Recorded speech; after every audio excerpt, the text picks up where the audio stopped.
Fabiola Cordovil, take 1.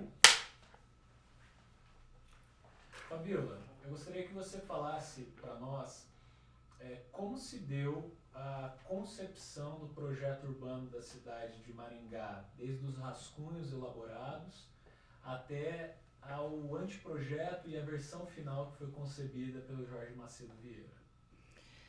Nós encontramos diversas peças gráficas que mostram que o anteprojeto de Maringá, ele se deu por etapas, né? Então a gente observa em algumas peças gráficas algumas mudanças ao longo do tempo que a gente classifica como as primeiras peças gráficas até o anteprojeto final que a gente conhece. Nas primeiras peças gráficas, a gente observa uma largura maior das quadras, uma dimensão maior das quadras. A gente observa que a Colombo não estava exatamente definida como um limite desse plano e outras modificações que foram ocorrendo ao longo do tempo, como, por exemplo, a largura maior dos parques, tanto das reservas, né, tanto do Parque do Ingá quanto do Bosque 2. Mas nesse processo a gente observa que a Vila Olímpica sempre esteve no lugar central. Uhum. Não sei se era isso que você queria. Perfeito.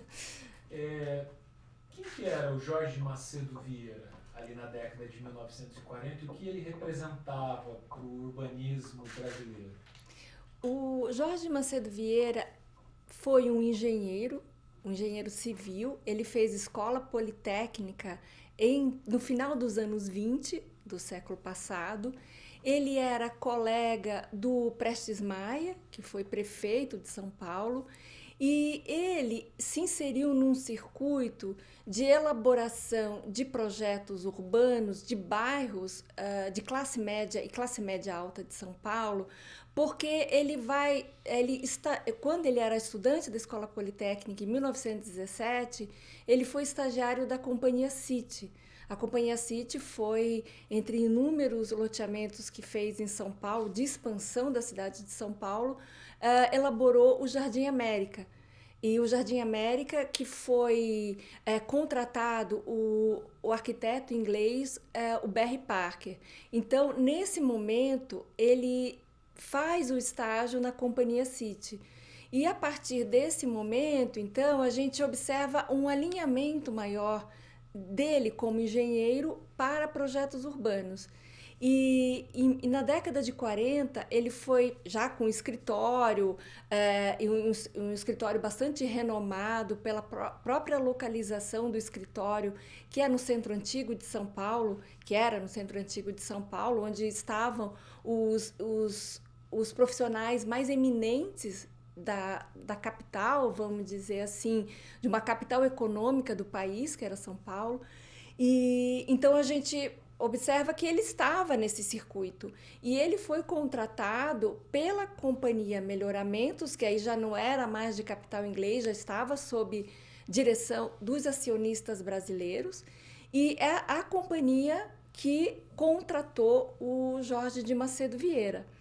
E ele faz, então, na formulação dele, o que ele chama de um projeto moderno, que a gente considera também um projeto moderno por várias características desse desenho, em termos de qualidade urbanística,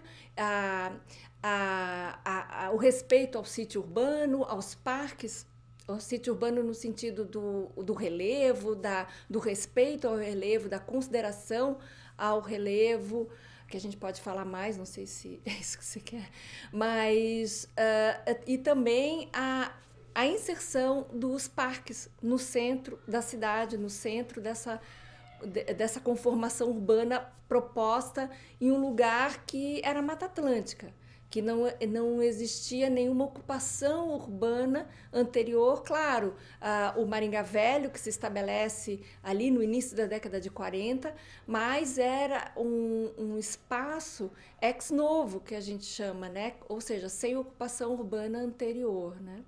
Quanto tempo o Jorge Macedo Vieira leva para desenvolver o projeto e depois quanto tempo a Companhia de Terras leva para executar o que havia sido projetado? Nós não encontramos nos registros uma data definida. A gente tem aproximações dessa data. Então, a gente sempre fala que esse projeto ele foi elaborado em meados da década de 40. Se aguardava, segundo os registros e os relatos, a definitiva demarcação da linha férrea, que foi o elemento estruturador regional, vindo, né, do estado de São Paulo e para onde o café seria escoado, né? Então, a definitiva demarcação da linha férrea foi o momento ali em que esse projeto ele vai ser concebido no seu sítio urbano, segundo os registros. A companhia, então, ela segue fielmente o traçado viário determinado pelo Jorge Macedo Vieira, respeitando ali os espaços coletivos, os espaços esportivos também, e as quadras, né? Então ela demarca esse sistema viário todo, esse projeto que foi elaborado pelo Jorge Macedo Vieira. Embora a gente observe que nem todos os espaços determinados no plano foram implantados. Que eu digo os espaços coletivos, os espaços de escola, os espaços de internato, que ele chama no projeto dele internato de meninas, os hospitais, né? Enfim, muitas dessas áreas foram parceladas e vendidas como lotes. Mas é nesse espaço de tempo. E o primeiro lote vendido pela companhia, que demarca aí a fundação do município, foi no dia 10 de maio de 1947, segundo os relatos. Então, a gente acredita que esse tempo, né, de 1943, 1945 até 1947, para execução do projeto, mas observando que essa execução é a delimitação das ruas, né, e das quadras. Legal. Bom, e nesse projeto o Macedo ele vai delimitar, assim como você bem colocou, além das áreas voltadas para a saúde, também áreas voltadas para aspectos culturais, sociais e esportivos. Sim. E são alguns espaços esportivos distribuídos pela cidade. Antes da gente falar da Vila Olímpica, quais elementos você poderia destacar nessa distribuição dos espaços esportivos pela cidade? Certo. Os espaços esportivos, eles aparecem na última peça gráfica que a gente estabelece como o anteprojeto final. Ele não esses espaços esportivos, assim como outros espaços de escolas, hospitais, eles não aparecem nas peças gráficas anteriores que a gente encontrou em diversos acervos. E na distribuição desses espaços, existe os que ele chama centros esportivos. Então, ele distribui os centros esportivos a partir de áreas do projeto. Por exemplo, tem um centro esportivo na Zona 3, tem um centro esportivo na parte superior da Zona 7, a leste, tem outro centro esportivo na Zona 5, tem na Zona 2 e tem atrás do Maringá Velho a sul, né? No limite do Maringá Velho a sul. Então existem aí 4 ou 5 centros esportivos distribuídos dessa forma. Que também era um elemento importante de distribuição aí de equipamentos sociais, né? Ou equipamentos de integração, de inserção social, ao que parece, né?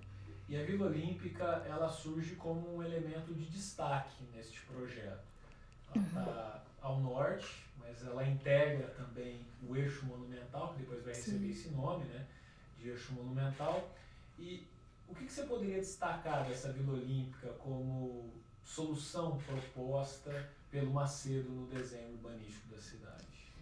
Ao contrário dos centros esportivos que aparecem só no anteprojeto final, a Vila Olímpica, toda essa área da Vila Olímpica de 15 hectares, ela vem demarcada nas peças gráficas que a gente encontrou. Desde a primeira peça gráfica, ela está bem inserida nesse projeto, assim como o pátio de manobras da ferrovia, assim como hoje a Avenida Getúlio Vargas, que seria uma via de ligação entre a estação ferroviária, no caso, depois a rodoviária, aonde hoje está a catedral, que no lugar da catedral deveriam estar os prédios públicos, segundo o projeto do Vieira. Então, esses elementos estruturadores que vêm lá desde a área da catedral, que seriam os prédios públicos, e alguns outros, como o próprio hotel, né? A via principal, que seria a via de chegada das pessoas que viriam de trem, segundo o projeto do Vieira, e que teria uma clareza para os prédios públicos, né? Uma clareza de destino, de percurso para os prédios públicos. Atrás da Vila Olímpica, do pátio de manobras, estaria esse grande espaço, que era o espaço da Vila Olímpica. Então, muito demarcado, muito inserido como elementos estruturadores do plano do Vieira, assim como o eixo monumental, assim como o lugar da estação ferroviária, assim como o espaço da catedral, demarcando aí uma centralidade nesse projeto desde a primeira concepção. Legal. Bom, e aí falando da arquitetura do estádio regional Imigrantes, o que a gente poderia destacar também das soluções que foram propostas? E é um estádio que ele é bastante emblemático, é um estádio grande para uma cidade, na época, muito jovem. O que você destacaria na perspectiva arquitetônica do estádio em si? O estádio, ele se localiza desde a primeira planta num quadrilátero, muito centralmente nesse quadrilátero de 15 hectares. Esse estádio, segundo os depoimentos que a gente recolheu ao longo do tempo, foi realizado a partir da movimentação de terra resultante do viaduto do Café. Então, esse estádio ele tem uma relação aí com essa grande obra, que foi uma das primeiras obras importantes, viárias importantes, ou se não a primeira obra viária importante, para a conexão, para a facilidade da conexão norte e sul da cidade. O que a gente poderia destacar? Que ele se coloca no espaço central desse quadrilátero inicialmente, que ele vem a ser, segundo Lerner fala, um estádio de terra, né? E ele vai ser o elemento que ao longo do tempo ele vai ter muitas transformações, tanto da arquibancada quanto da cobertura, e a gente observa que nessas primeiras décadas os prefeitos, desde João Paulino, a primeira gestão de João Paulino, eles se empenham em efetivar, em executar esse estádio, mostrando a importância aí desse elemento de inclusão social que seria o estádio, da importância desse estádio como local de encontro, como local de visibilidade, tanto que o Lerner, ao falar mesmo o arquiteto Jaime Lerner, que projetou a partir de 1961 esse estádio, ele se refere a essa grande obra no interior do Paraná. Para a gente encerrar, Fabiola, o que representa hoje um estádio dessa magnitude no centro da cidade de Maringá? A gente vê que outras cidades acabaram afastando os estádios da região central, e Maringá, ao contrário, seguiu o projeto original. Inclusive, a Vila Olímpica estando muito próxima à Universidade Estadual de Maringá, enfim, o que representa isso para o urbanismo moderno contemporâneo? O estádio, não só o estádio em si, mas o próprio espaço que se formula ao redor desse estádio, ele é importante para o dia a dia, para o cotidiano da cidade, porque nesse espaço é onde ocorrem as feiras, onde ocorre o afluxo de pessoas para, enfim, uma atividade muito importante de encontro entre as pessoas, enfim.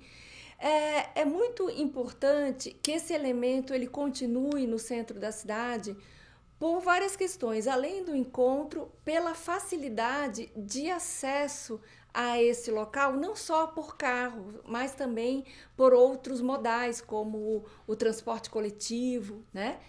Ele está muito próximo ali do terminal. Então, manter esse espaço que a gente pode considerar que está presente na história da cidade desde o seu início, e preservar esse local como local de encontro de diversas gerações.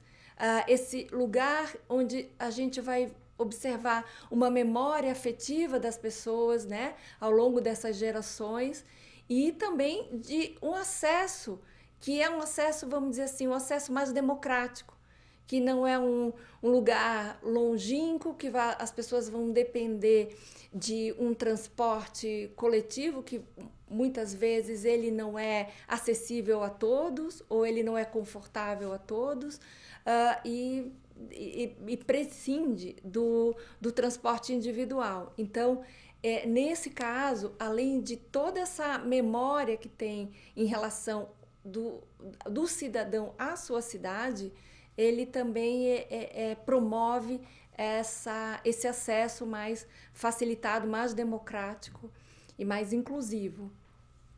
Perfeito. Ótimo, Fabiola. Temos. Agora só vou fazer essas fotos.